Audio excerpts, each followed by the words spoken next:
bonjour et bienvenue à cette nouvelle émission sur le questionnaire de l'école du sabbat.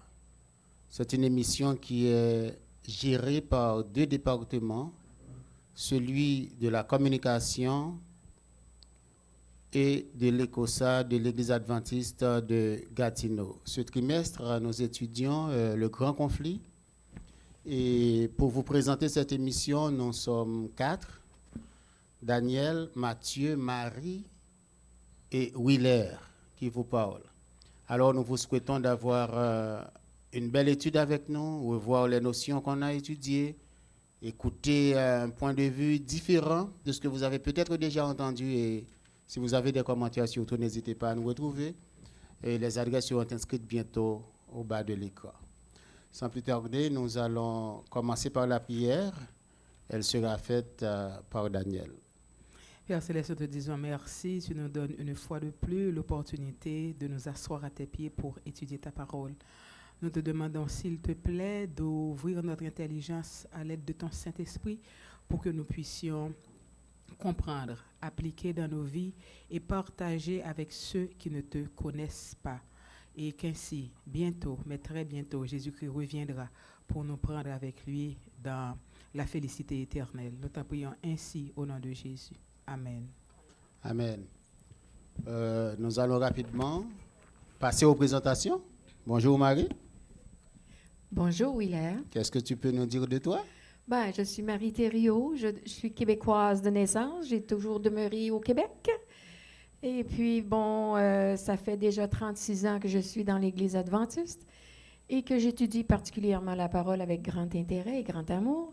Et je remercie le Seigneur de m'avoir soutenu tout le temps avec les difficultés et les bontés qu'il m'a accordées. Et c'est par son Fils Jésus que je le remercie. Amen. Amen. Bonjour Mathieu. Bonjour Willer. Toi, c'est qui? Mathieu Descorbette. Je suis, comme la plupart de vous, je suis un fidèle qui suit Dieu. Je n'ai pas d'études en théologie. Je suis un laïc comme les autres, mais qui s'intéresse à la parole de Dieu. Ça fait moins longtemps que je suis adventiste que Sœur Marie. Par contre, moi, je suis depuis 1998 que je suis baptisé, mais depuis que tout jeune, je m'intéresse toujours à la Bible. Je me souviens quand j'étais jeune, on m'a donné un livre, la Bible pour enfants, puis depuis ce temps-là, je suis resté accroché. Est-ce que tu es l'un des disciples de Jésus, toi? J'ai le même nom, mais Oui. je suis un disciple, mais pas celui qui a écrit le livre Matthieu. OK. Il faut bien qu'on se comprenne là. Est-ce que toi, Daniel, tu as été dans la fosse aux lions? Super, oui.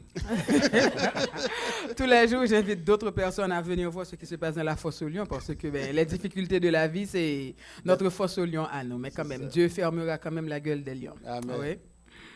Alors, moi, c'est Daniel, je suis à l'église de Gatineau. Si je suis ce que les autres ont déjà dit, je suis baptisé depuis 1988, mais j'aime vraiment étudier la parole de Dieu. Comme on le dit, la parole de Dieu est vieille et nouvelle à la fois. À chaque fois qu'on ouvre la Bible, on apprend quelque chose de nouveau. Merci. Alors, voici ce panel qui va vous parler de ce conflit qui englobe beaucoup de territoires.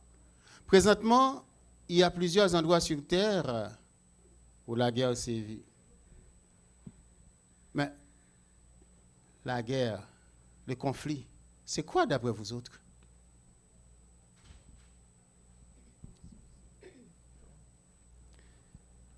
Oui, est-ce que quelqu'un veut réagir? Alors, Jésus lui-même l'avait dit qu'avant sa venue, il y aura des guerres et des bruits de guerre, des menaces de guerre. Mais la guerre, c'est quoi? C'est quand deux pays sont en conflit pour une raison quelconque. L'un n'est pas d'accord avec l'autre et le plus fort, comme la loi du plus fort, comme envahit l'autre. Donc, mais le monde, là, il y a maintenant beaucoup de points chauds. Nous sommes en guerre. Mais il y a non seulement les guerres physiques, comme si on prend l'exemple de l'Ukraine et de la Russie, mais il y a aussi la guerre spirituelle qui bat son plein depuis que le péché a fait son entrée dans notre monde. Donc, c'est ça. C'est ça que j'allais te demander. Et que je sache, l'Église, c'est un endroit de paix. Pourquoi nous sommes en train de parler de guerre à l'intérieur de l'Église? Eh bien, tous ceux qui ne sont pas en harmonie avec la volonté de Dieu et qui décident de suivre l'ennemi de Dieu sont en guerre contre Dieu. C'est ça. Est-ce que quelqu'un veut réagir? Je pourrais dire aussi qu'en tant qu'Église, on fait partie de l'armée de Christ. Tous ceux qui gardent. Nous sommes les soldats de Christ, que comme que le sœur Daniel a dit, il y a une guerre spirituelle qui se passe, dont le grand conflit. C'est une guerre entre le bien et le mal. Et que tout le monde fait partie de la guerre, que tu sois à l'église ou pas, fait que tu choisis le camp. Conscient ou non conscient? Conscient ou non conscient, tu choisis ton camp. OK. Si je peux me permettre de rajouter quelque chose, Mais oui, mon tu frère, peux, Marie. c'est que de départ, il ne faut pas oublier que la guerre vient du ciel. Alors là, tu Entre- réponds à la deuxième question. Oh, Je la pose tout de suite. d'accord. C'est quoi l'origine de la guerre? Bien, elle vient entre Lucifer, qui s'appelle Satan, et puis Dieu et Jésus. Parce que Lucifer, qu'est-ce qu'il voulait? C'était la place de Jésus, de Dieu dans le ciel. Alors là, c'est lui qui a décidé, ben moi, je veux avoir cette place-là. Mais que je Mais- sache, Marie, tu n'as pas déjà été au ciel, toi. Non, je sais. Comment tu sais tout cela? Ben, par la parole de Dieu. OK. Dieu nous a laissé, comment je pourrais dire, le meilleur guide au monde pour comprendre toute cette histoire-là et savoir qu'est-ce qui est le mieux pour nous dans tout ça. Laisse-moi voir si je comprends bien. Donc, les guerres qui se font ici, Oui, ce sont des petites guerres derrière une grande guerre, c'est ça que... oui, je dirais ça, tout à fait. Parce que l'ennemi, il a commencé au ciel, mais après, il a été parachuté sur la terre. Parce que le mal ne peut pas être avec Dieu. C'est Daniel? impossible. OK. Alors, tantôt, j'ai parlé de guerre physique entre deux pays et la guerre spirituelle aussi, mais notre adversaire, lui, il nous attaque sur les deux plans, que ce soit physique, que ce soit spirituel. Donc, parce qu'il est l'instigateur de toutes ces guerres-là physiques qui se font. Ce il-là remplace qui? Notre adversaire, le diable, Satan. OK. Donc, il est l'instigateur de toutes ces guerres physiques, un pays contre un autre qu'on a sur la terre. Mais nous luttons aussi spirituellement tous les jours. Laisse-moi t'arrêter ici. Parce que tu dis que Satan est derrière les guerres qui se font présentement. Oui. Mais quels sont les résultats d'une guerre? C'est la famine, c'est la désolation, c'est des orphelins qui se créent, c'est Ça. des veuves. Est-ce Mais- que Satan serait responsable de tout cela? Mais bien sûr, parce que Dieu avait créé l'homme pourquoi? C'était pour sa gloire, pour son honneur. Et l'esprit de prophétie nous dit que Dieu voulait que la terre soit peuplée de familles heureuses. C'est Bien quoi l'esprit de heureuses. prophétie? C'est le témoignage de Jésus. C'est comme la parole, c'est comme la petite lumière qui nous mène vers la grande lumière, les explications sur la parole de Dieu par l'intermédiaire de la révélation que Dieu a donnée à Ellen White. Donc, ces livres-là nous disent que Dieu a créé les hommes pour qu'il y ait des familles heureuses sur la terre, louant, bénissant son nom. Mais notre adversaire, il a voulu prendre la place de Dieu, il n'a pas pu. Mais maintenant, il s'attaque à tout ce que Dieu a créé pour le déstabiliser, pour le détruire. Si Comme nous sommes par exemple? malheureux, ben, regarde ce que tu viens de dire. La guerre amène les crises, la famine, la faim, les orphelins, des veuves. La liste est longue. Donc, C'est ça. lui, il se complaît à nous rendre malheureux afin que nous puissions dire, mais non, si Dieu existait, cela n'arriverait pas. C'est pour saper OK. notre confiance en Dieu. OK, pour nous retourner contre Dieu. Exactement, mais si Dieu existe, donc pourquoi est-ce que mon pays est bombardé? Oui. Juste Mathieu? pour ajouter à ce qui a déjà été dit, la guerre a commencé dans le ciel à cause que Satan voulait l'adoration. Satan était au ciel? Satan, mais c'était Lucifer. OK. Avant que Satan fait dire l'ennemi. Fait que quand que Lucifer était au ciel, il voulait l'adoration, qu'il voulait monter au septentrion, s'asseoir sur le trône de Dieu. Il n'a pas pu. Fait que la même adoration qu'il voulait avoir quand il est au ciel, il la veut maintenant. Fait que toute cette guerre-là, c'est de la continuité de la même guerre qu'il y avait avant. Puis comme que Daniel a dit, toutes les fois que Satan puisse nous monter contre Dieu, Mhm. il va l'utiliser. Chaque malheur qui peut nous arriver, il va dire, ah ben tu vois, c'est la faute à Dieu. Les guerres qui arrivent, ben, les gens vont dire, si Dieu existait, pourquoi qu'il permettrait ce genre de choses? C'est le libre arbitre que Dieu nous a donné. C'est qu'est-ce qui qui cause tous ces malheurs-là maintenant. Et je suis presque d'accord avec vous autres que ces guerres-là ne sont pas innocentes, qu'il y a quelqu'un qui est derrière. Mais comment il fait ça? Comment il pousse les nations à se battre, à entrer en conflit, d'après vous? Bien, ce que je peux dire, c'est que c'est pas par la violence qu'il le fait. OK. Il le fait par la douceur. En fait, parce qu'il veut se faire passer pour Jésus. Et Jésus n'a pas de violence en lui. Il a que de l'amour. Alors, Ok. il nous amène. Si je prends souvent l'exemple quand je parle à quelqu'un, est-ce que tu vas aimer l'abeille ou tu vas aimer le miel? Alors, à ce moment-là, il ne donne pas l'abeille, il va donner le miel pour attirer les gens. Alors, c'est de façon détournée, de façon malhonnête, mais avec douceur et dans le but de mélanger les gens pour leur dire, écoute, ton Dieu que tu parles, moi, j'en fais de mieux. Je suis capable de donner mieux. Mais qu'est-ce qu'il apporte? C'est la guerre, c'est la désolation, c'est tous les ennuis. Mais les gens, malheureusement, ont fermé leurs yeux ou ont fermé leur entendement pour aller lire la parole de Dieu. Ils se disent, non, c'est fini ça, ce n'est plus bon. Mais en réalité, ils rejettent tout ce qui est le meilleur pour eux. Et moi, c'est comme ça que je le vois. Et tu le vois comment, Daniel, toi? Je reviens sur ce que Mathieu a dit tantôt. Le sujet même de la controverse, c'est l'adoration. Donc, au commencement, Lucifer voulait prendre la place de Dieu. Et maintenant, sur la terre, c'est encore la même chose qui se passe. Et à la fin des temps, juste avant la venue de Jésus, ce sera encore la question d'adoration. Nous avons un très bel exemple avec Jean. Quand il a voulu se prosterner pour adorer l'ange qui lui avait fait voir bien des choses, l'ange lui avait dit non. Adore Dieu. Adore Dieu. Donc, la question d'adoration, c'est le clou de l'affaire. C'était au commencement, ça traverse le temps et ça va encore terminer et le conflit qu'on a sur cette terre. La question, c'est qui adorons-nous?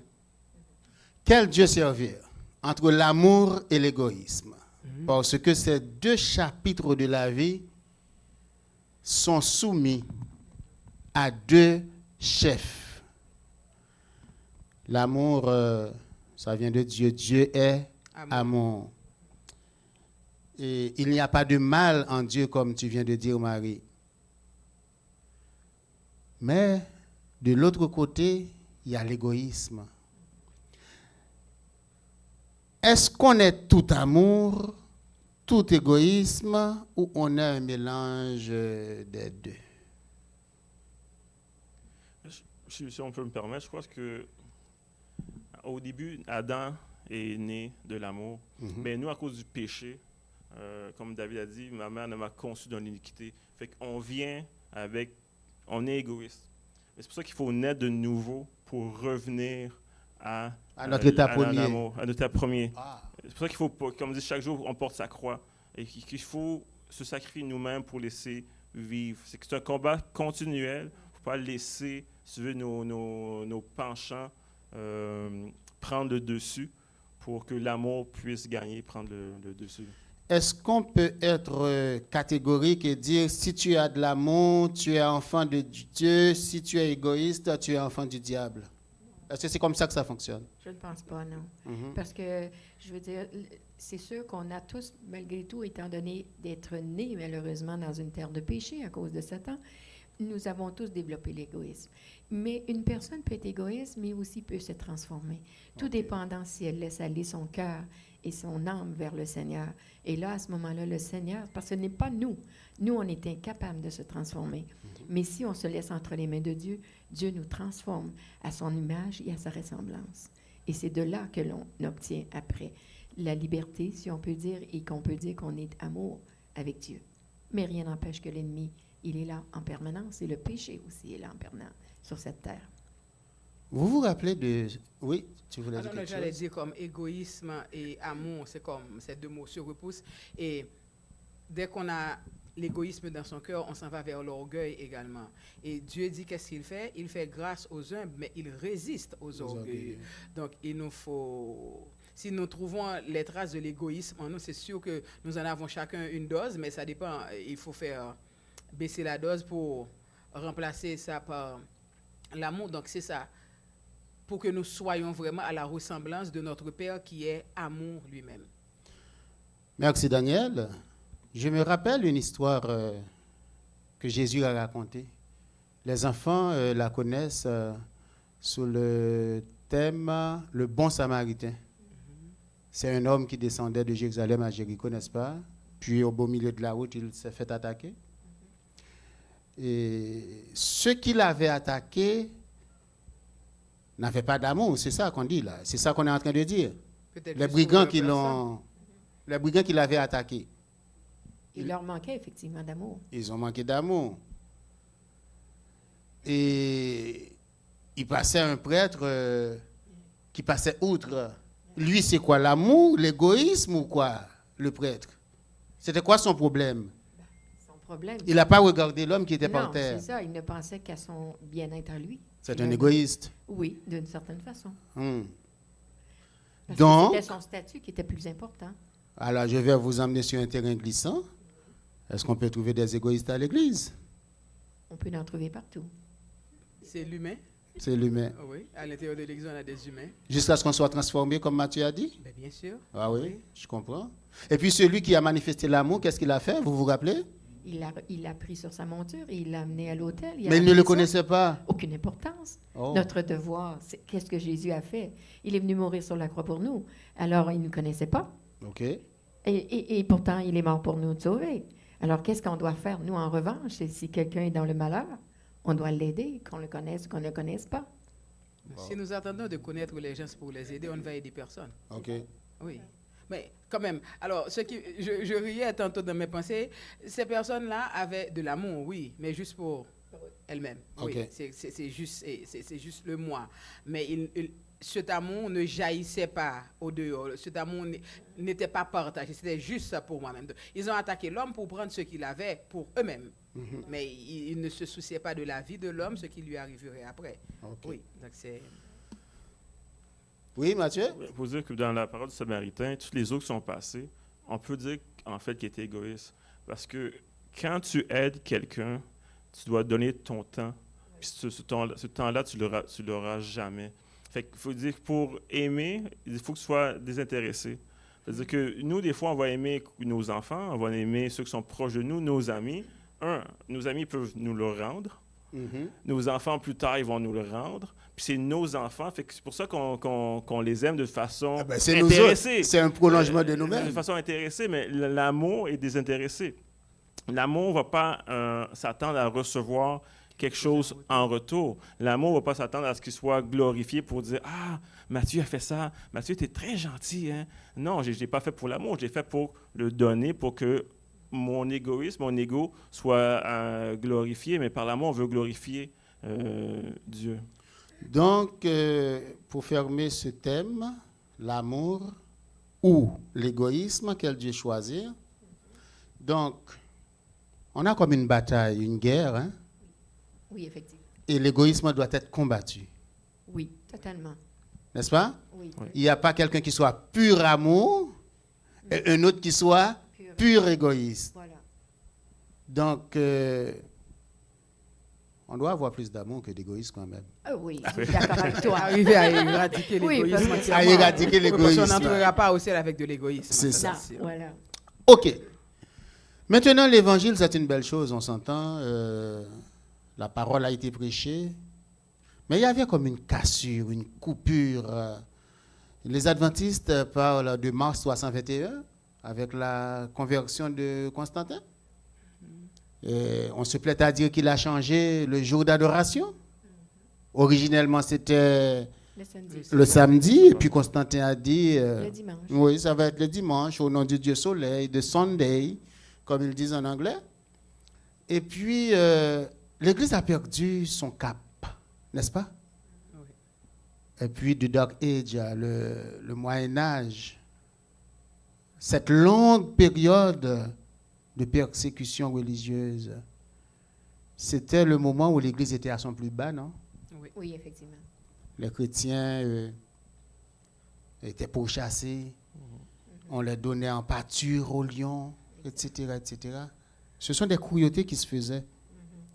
Mais il y avait un sursaut, un réveil, une réforme. Est-ce que quelqu'un peut nous parler de la genèse de cette réforme? L'origine et l'origine et le but Mais quand de la réforme.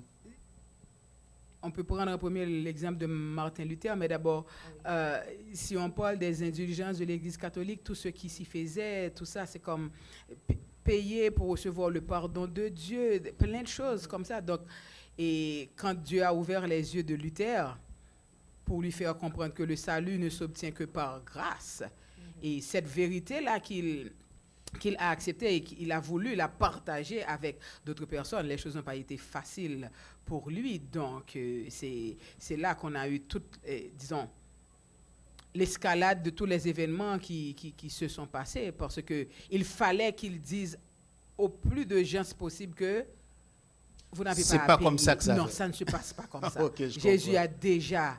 S'il faut payer, Jésus a déjà Payer tout le payé. prix. Exactement. Mathieu? J'aimais dans l'introduction, comme le Dark Ages, comme les années sombres, c'est avec Constantin, l'Église a commencé à faire des compromis. Compromis, Fait que exact. petit à petit, sont sortis de la lumière pour aller vers les ténèbres.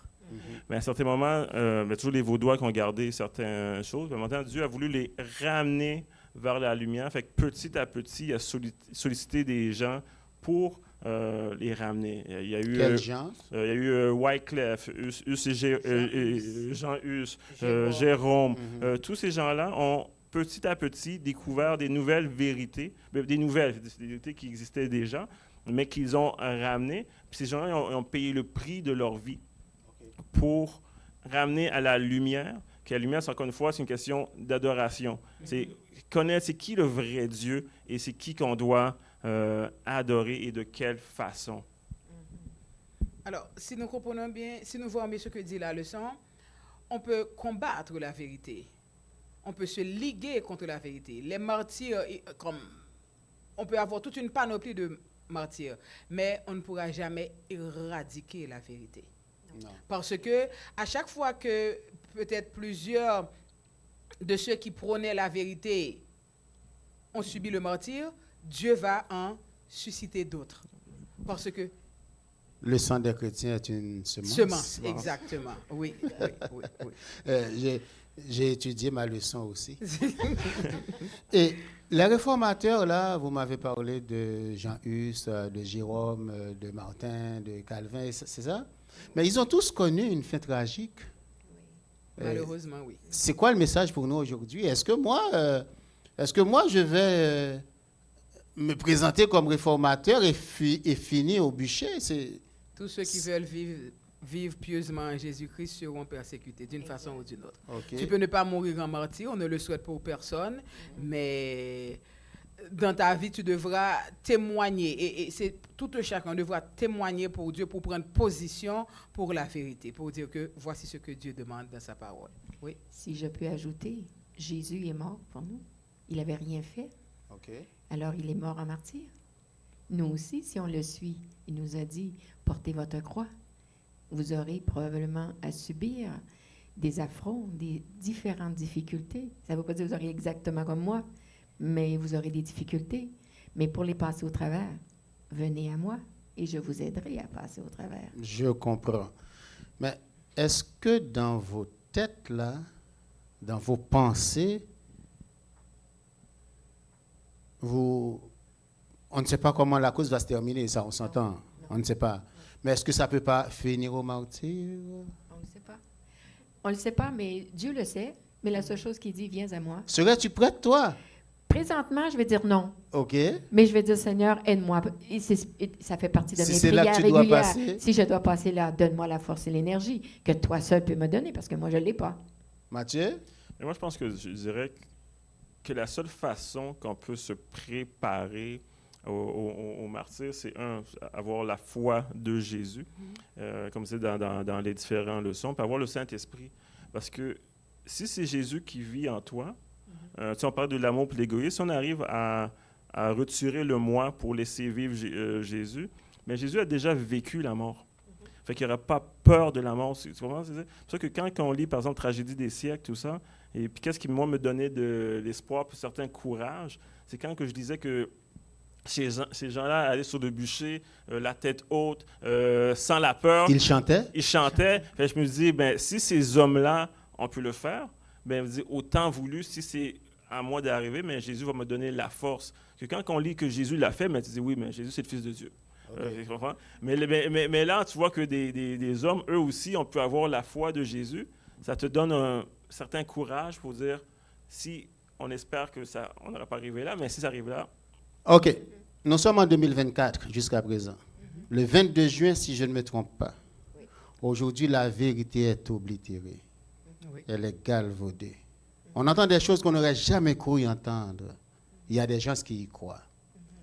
D'après vous, que signifie défendre la vérité aujourd'hui? Et comment on peut faire ça? Alors, la première chose que je dirais, c'est quoi la vérité? La deuxième chose, c'est qui la vérité? C'est bizarre qu'une seule question ait deux réponses. Quoi, c'est pour une chose, et qui, c'est pour une personne. Alors, la vérité, c'est quoi? Que dit Jésus dans la Bible? Vous connaîtrez la vérité et la vérité vous affranchira. OK? Mais maintenant, la vérité, la parole de Dieu est la vérité. Ce n'est pas une vérité. Vous voyez bien, le déterminant, c'est défini, c'est la vérité. Donc, il n'y a pas une autre qui puisse se comparer à la parole de Dieu. Mais Jésus également a dit, je suis le chemin, la vérité et la vie. Donc, Jésus est la vérité. Et c'est, comme je te disais tantôt, la vérité ne sera jamais éradiquée parce que la vérité a déjà triomphé et elle triomphera à nouveau. Donc, c'est ça la vérité. Et la vérité est dans la parole de Dieu. Okay. Et la parole de Dieu, c'est, si on lit dans Jean 1er, la parole était au commencement. Elle a été faite chair. Et elle a vécu parmi nous. Tout ça encore, l'équation donne encore Jésus. Donc, ça veut dire que la vérité, c'est l'essence même, c'est la parole de Dieu elle-même. Mais as-tu conscience aujourd'hui que la vérité est à terre? Oui. Maintenant, ma question, comment la relever? Est-ce à nous de le faire? Parce que nous n'avons pas de grande tribune. Nous n'avons pas beaucoup d'argent pour propager, n'est-ce pas, nos croyances. Alors que eux autres, là, ils ont tout pour eux. Mais si nous croyons détenir la vérité, comment protéger cette... Oui, on peut les protéger avec les enfants, etc., dans le cadre familial, mais cette vérité devait être mondiale. Comment faire pour relever la vérité aujourd'hui? C'est ça ma question. Vivre la vérité. OK. Parce que je peux ne pas avoir de micro pour me faire entendre sur une grande tribune, comme tu as dit tantôt. Mais ma façon de vivre peut dire, elle ne fait pas les choses de la même façon que tout le monde. Ça, c'est un puissant témoignage en faveur de la vérité. OK. Oui. Alors, c'est un exemple parmi tant d'autres. Je comprends. La vérité dont nous parlons, on peut la trouver dans la Bible. Et artiste m'a écrit, on les appelle les deux témoins. Mais les deux témoins, c'est justement la parole de Dieu. C'est la parole. L'Ancien et le Nouveau Testament. Ah, Marie, tu viens de décortiquer. Les deux témoins. C'est ça, les deux témoins.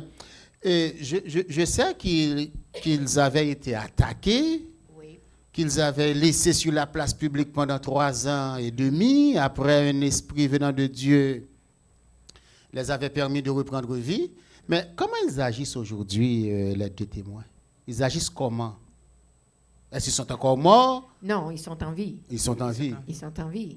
Et c'est à nous, nous qui aidons les témoins à fonctionner en partageant la parole de Dieu. Parce que ils ont été écrasés à un moment donné, c'est sûr.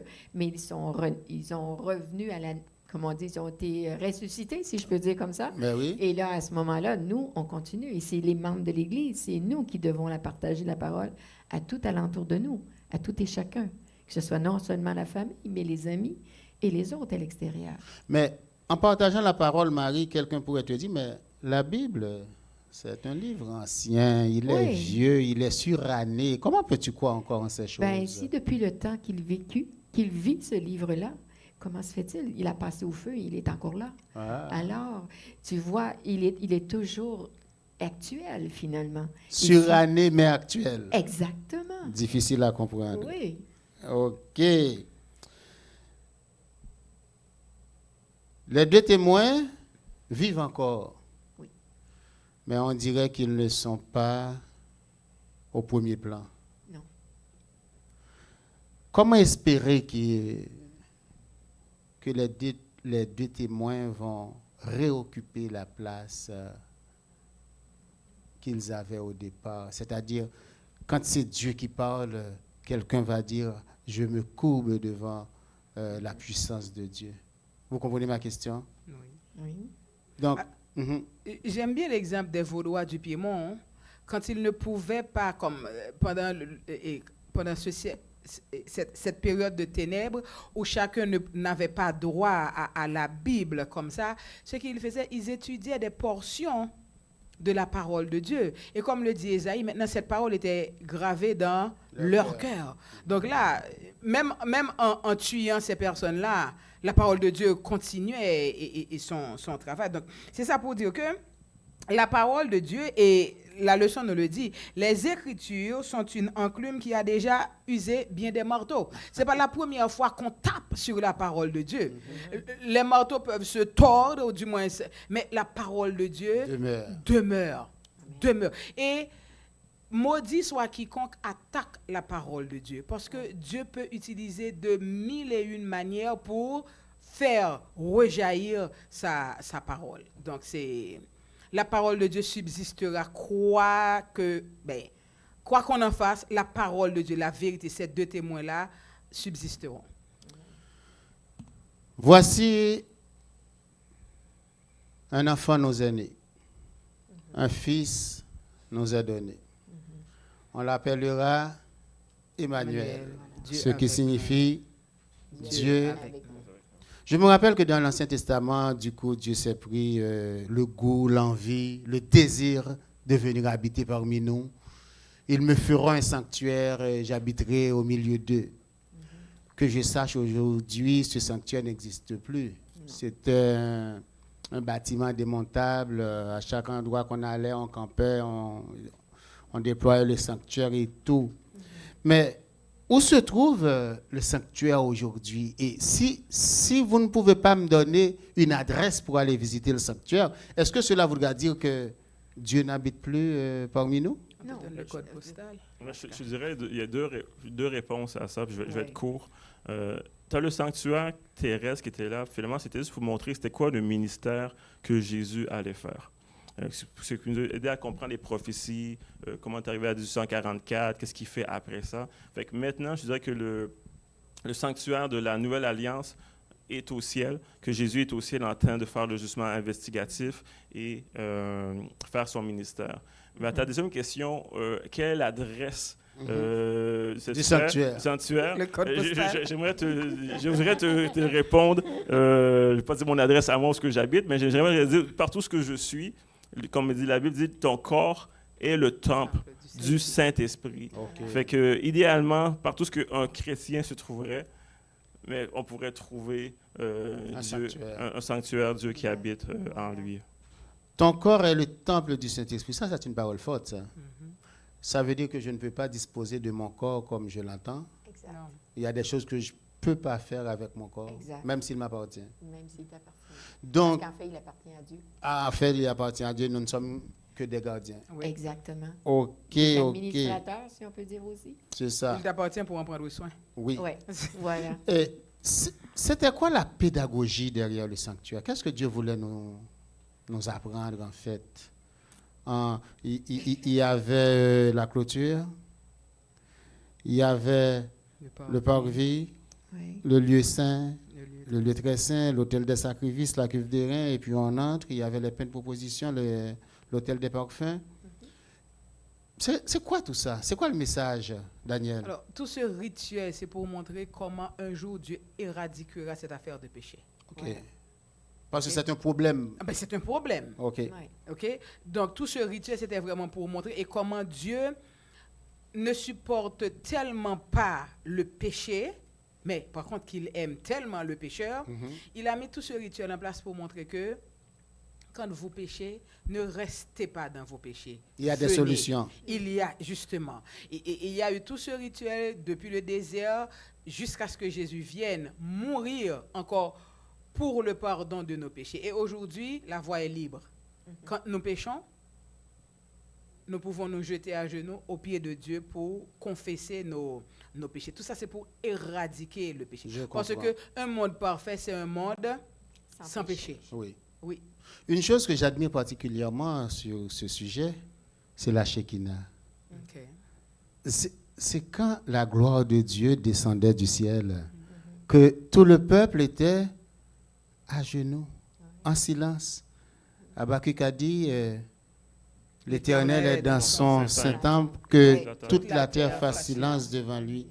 Maintenant que c'était au Yom Kippour que le grand prêtre pouvait entrer dans le lieu très saint une fois par année. Maintenant que vous me dites ce rituel n'existe plus sur terre, parce que Jésus, notre grand prêtre, il est dans le lieu très saint du sanctuaire céleste. Tu as parlé du jugement investigatif tantôt, en train de passer en revue ceux qui doivent hériter du salut.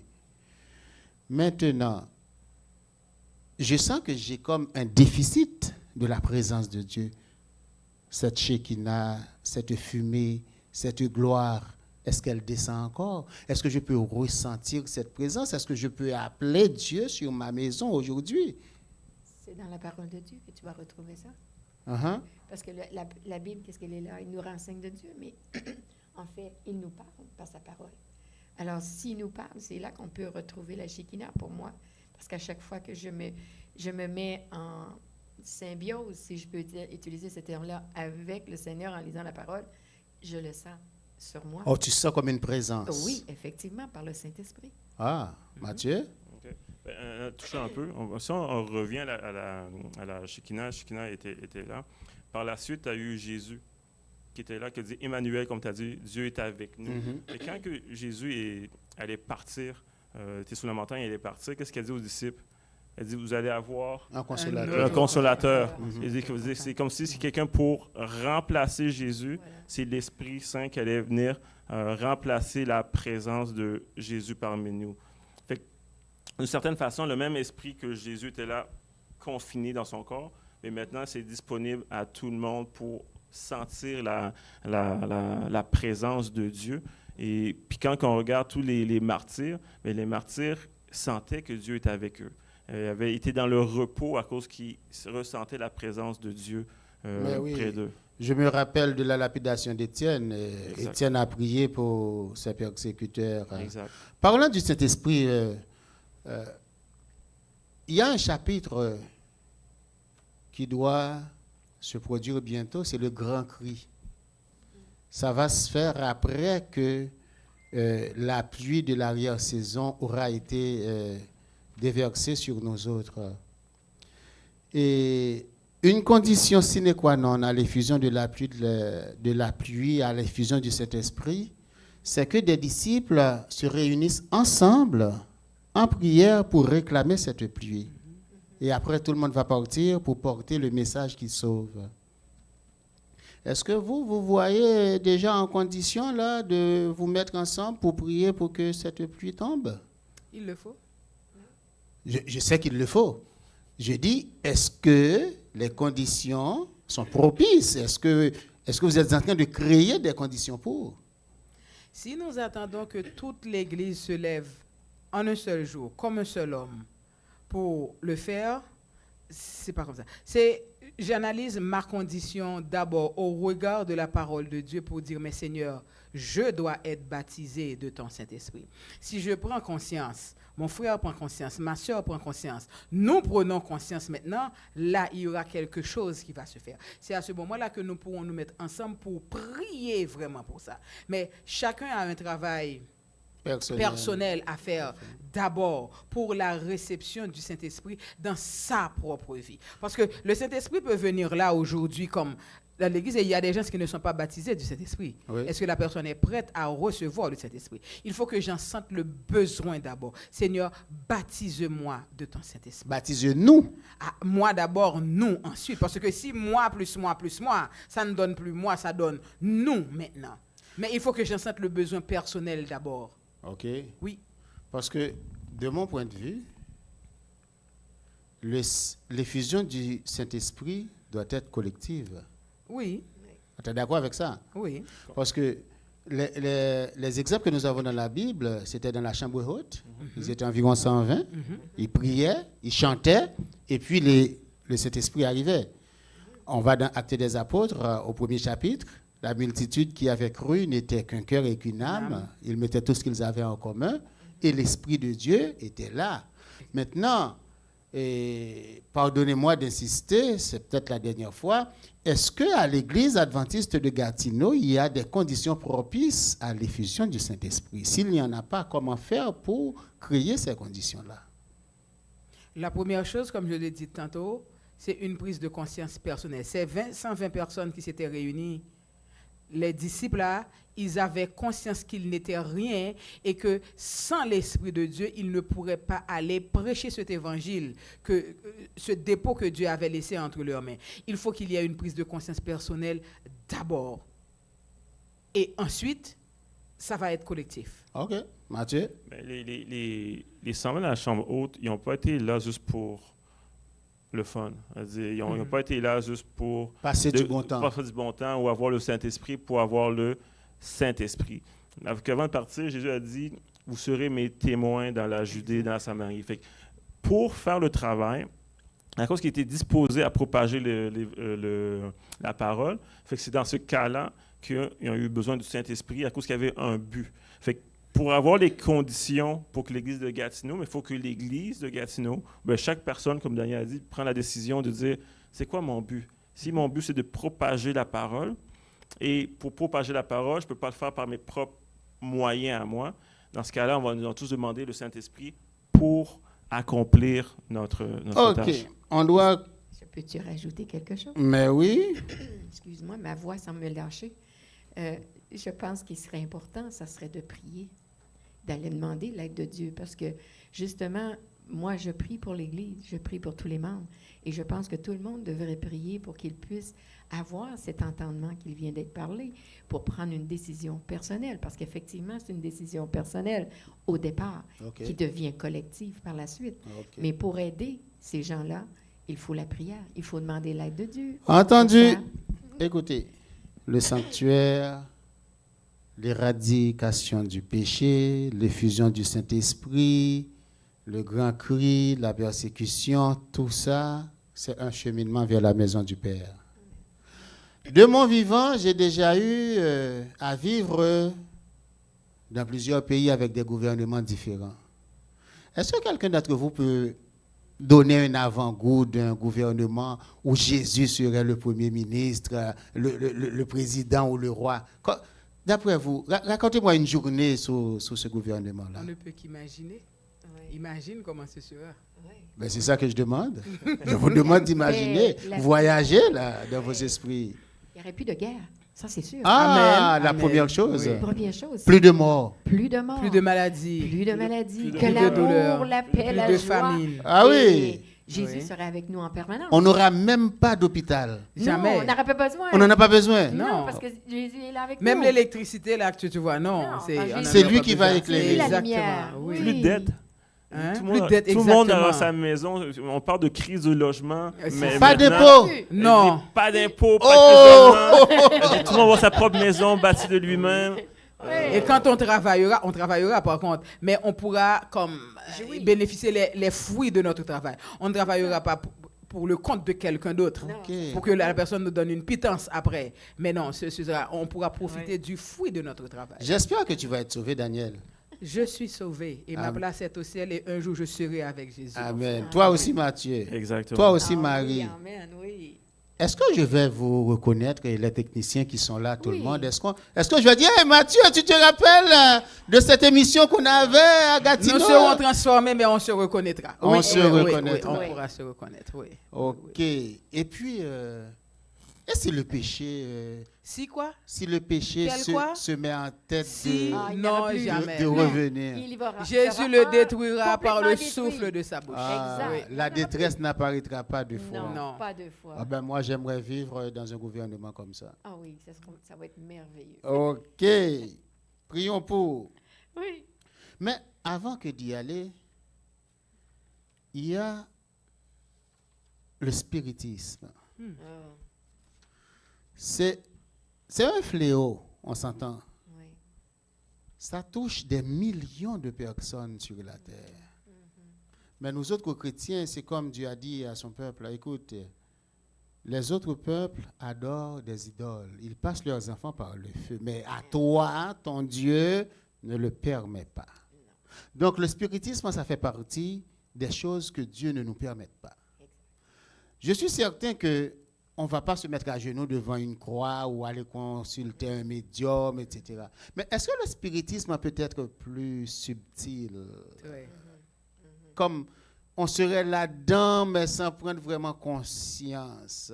Je pense que maintenant, Satan est comme, je ne vais pas dire qu'il est devenu intelligent, mais il a appris comment que l'homme fonctionne. Fait qu'il ne va pas venir directement. Mais le spiritisme est partout. Je dis, dans les films d'horreur, le yoga, tout l'hindouisme, toutes ces choses-là que même à l'école maintenant, depuis la maternelle, même pour mes enfants, je pense que c'était depuis à la garderie, ils leur font faire de la relaxation, toujours leur dire « Oh non, mais toi, fais-le pas ». Fait que depuis tout jeune maintenant, on t'amène des petites doses inoffensives. Il dit c'est pas méchant, ça fait de mal à personne. Tous les films de Walt Disney, les Harry Potter, la magie qui vient. Et puis, si tu regardes ça, mais c'est beau, c'est intéressant. On mais prépare ça rentre dans ta Le tête. terrain. C'est ça. Ça rentre dans ta tête. Puis petit à petit, tu regardes ça, tu acceptes. Puis après ça, quand tu vas lire la Bible, tu vas dire ah, Ben, c'est pas pire. c'est. Puis tout d'un coup, c'est pas pourquoi, mais subliminalement, ils t'ont mis que la Bible, c'est pas vrai. Fait que ça t'amène à rejeter la Bible. OK. Daniel? Mais le spiritisme s'est installé dans la maison de Dieu, Malheureusement. malheureusement. Et Parce comment que, t'expliques ça? si on regarde le monde chrétien, maintenant, il y a cette affaire-là. Si vous avez entendu, c'est maintenant, quand les gens se décèdent, on célèbre leur vie. Ça, c'est un autre débat.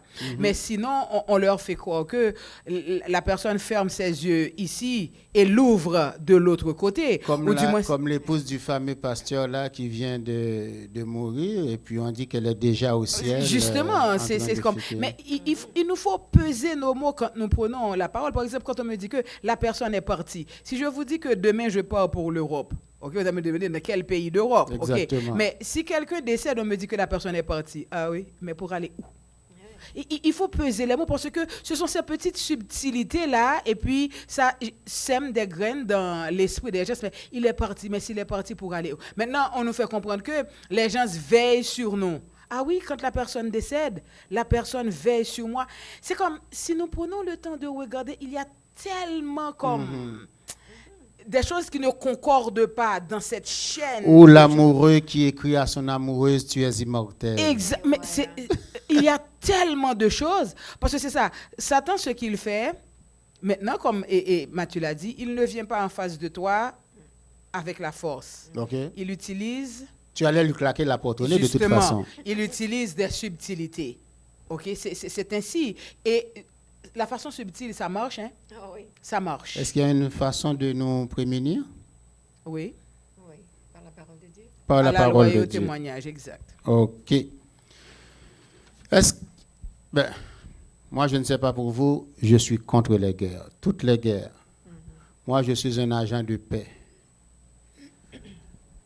C'est ma réponse quand on me demande tu penses quoi de telle guerre ou telle autre. Moi, je suis contre les guerres, généralement quelconques. Mais je sais qu'il y aura une dernière guerre. Je ne parle pas de la Troisième Guerre mondiale. Là. Est-ce que quelqu'un peut me dire quand cette dernière guerre aura lieu et quelles seront les forces en présence? Armageddon. Oui. Si je peux répondre, la dernière guerre, c'est comme la conclusion de la première guerre. Okay. Au ciel, c'est pour l'adoration. Mhm. Et puis quand on lit le message des 3 anges, c'est quoi? C'est encore une fois l'adoration.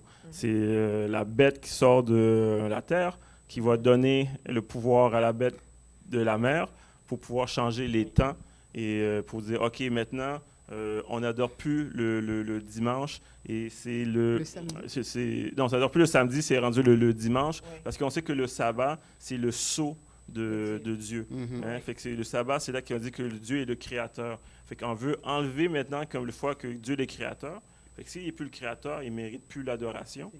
Et maintenant, on dit, OK, on prend un autre jour d'adoration et c'est ce jour-là pour qu'on adore l'ennemi qui est Satan et ses forces. Tu dis une chose que j'apprécie beaucoup. Cette dernière guerre sera la conclusion de la première guerre. Oui. J'entends que souvent les chrétiens parlent d'une fin du monde. Oui. Est-ce que ça va arriver? Oui, le La retour fin de du Jésus. monde? La fin de ce monde, oui. Oui. La La fin de ce monde? oui, va arriver Ah oui? quand Jésus va revenir. Parce que... Si on pense à la statue de Nebuchadnezzar, Mhm. lorsque la pierre va venir frapper le pied de la statue, il n'y aura plus rien. Et c'est le moment où c'est là que tout va se terminer. OK. Daniel? Alors, mais cette fin du monde-là, vous savez, les gens n'y croient pas. Non. Pour eux, comme on parle de guerre, ça va être une guerre qui va se faire et puis tout va. Parce qu'il y a quelques années de ça, il y a un chanteur bien connu, je ne vais pas citer son nom. Alors j'étais dans un centre d'achat et puis il chantait, qui disait « Où serez-vous le jour après la fin du monde ?» Il dit « Oh, Mhm. le jour après la fin du monde. » Mais pour moi, en tant que chrétien, ça m'a interpellé. Il n'a rien compris alors? Il n'a rien compris, eux, mais c'est quelque chose qu'ils propagent. Parce que pour moi, en tant que chrétien, la fin du monde, c'est le retour de Jésus. Le jour après la fin du monde. Au ciel. Les 1000 ans, C'est je ça. suis au ciel. Voilà. Donc ça veut dire, mais quelqu'un d'autre qui entend ça n'aura pas la même réflexion, la même pensée que moi. Donc ça veut dire que les gens ne comprennent pas la fin du monde de la même façon. Ou du moins, la façon dont ils devraient le comprendre, c'est selon ce que dit la Bible, mais ils n'ont pas encore lu pour comprendre ça. Nous sommes arrivés à la fin, malheureusement. Ben, toute bonne chose a une fin. Et voilà. Mais ce chaos, cette parenthèse grise de la vie sous l'emprise du péché, cette tracas, cette douleur, cette souffrance, comment tout cela va-t-il s'achever d'après vous? Ben, c'est sûr que tout va être détruit. Il n'y en aura plus de souffrance. Quand Jésus va revenir, il va venir nous chercher, nous amener vivre sous la nouvelle. Oui, mais Marie, quand Jésus va revenir, mais il va faire quoi avec ces gouvernements-là qui sont les maîtres du monde Bon, présentement? ils vont être détruits. Ils ah. vont être détruits. Il y en T'as aura pas plus. peur de dire ça? Non. Ah. Parce Tu que y crois? Oui.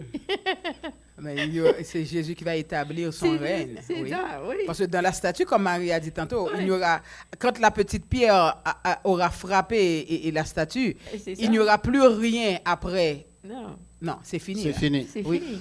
Mesdames, Messieurs, nous sommes arrivés à la fin de ce voyage. Il aura été beau, Oui, intéressant. très. Maintenant, je vais donner 30 secondes à chacun de mes invités pour me dire qu'est-ce qu'ils ont. Alors, pour dire à ceux qui nous regardent, s'il faut retenir une seule chose, c'est quoi qu'il faut retenir de cette leçon? Jésus revient. Amen. Amen. Jésus revient, puis à la fin, tout le monde aura un choix à faire. Soit qu'on choisit la bête, ou soit qu'on choisit de servir Dieu. Peu importe comment qu'on vous coerce, comment qu'on vous force, mais restez ferme et choisissez Dieu. Mais si je choisis la bête, je vais pouvoir acheter et vendre. C'est un avantage, non? Pour un certain temps. Un petit bout. Pour un petit bout, que dès que Jésus revient, tu ne feras plus rien acheter. C'est ça. Marie, c'est quoi qu'il faut retenir de cette Bien, belle leçon? Avec tous ces messages qui viennent d'être dits, ce que je pourrais dire, c'est le bel espoir de la joie, de l'amour et de la paix. Il n'y en aura plus de guerre. Et on va vivre éternellement avec Jésus dans le paradis. N'est-ce Amen. pas Amen. merveilleux?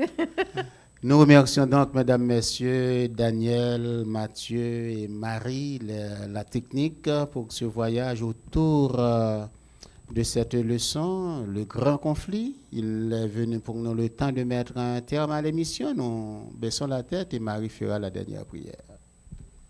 Père éternel, quelle grâce, quelle joie de pouvoir partager ton amour que tu as pour nous, les êtres humains. Merci d'être là pour nous et nous espérons que ce message que nous avons partagé ce matin puisse remplir les cœurs de joie et de paix. Parce que toute paix, on va l'avoir assurée à ton retour. Et nous t'en rendons grâce et nous t'en remercions de tout cela parce que tout vient de toi et nous ne sommes que les ouvriers, ceux qui veulent partager ton amour. Et merci de bénir tous ces gens ainsi que nous et de nous raccompagner chacun chez soi. C'est par ton Fils Jésus, Père, qui grâce à lui, on peut te prier et te remercier. Amen.